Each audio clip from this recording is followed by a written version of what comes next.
तर नमस्कार मित्रांनो, स्वागत तुमचं एक नवीन मिनी ब्लॉगमध्ये। आज आपण चालू शिर्डीला 25 तारीख होती, आज कॉलेजला सुट्टी होती, त्याच्यामुळे म्हटलं जायचं, चला म्हटलं शिर्डीला जायचं।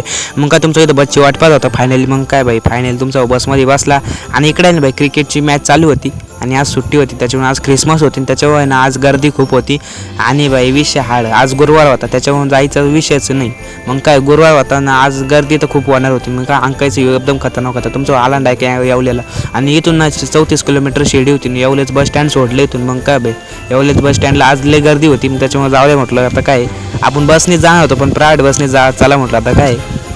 पण फायनली इथून तुमचा माझा खतरनाक मध्ये निघाला, नेक्स्टिंग मारले डाक आला डाक कोपरगावमध्ये आल्यानंतर भाई इथं फुल बॅनर लावले होते नगरसेवकांचे जे निवडून आले ते। मग काय धरण आहे एकदम म्हणजे ब्रिज आहे ना, इथून पहिल्या ब्लॉगमध्ये टाकलं होतं मी, म्हणजे हे ब्लॉग तो आहे ना एकदम खतरनाकमध्ये, तेव्हा पाणी जास्त होतं, आता पाणी जास्तच आहे। आणि शिर्डीला जायचं कारण असं जे आपलं म्हणजे बाबाचं बोलावं आला त्याच्यामुळे जावंच लागतं। मग काय आज सुट्टीच होती, मग किती दिवसापासून जायचं तेच चालू होतं, मग आज फायनल चालला तुमचा भाऊ।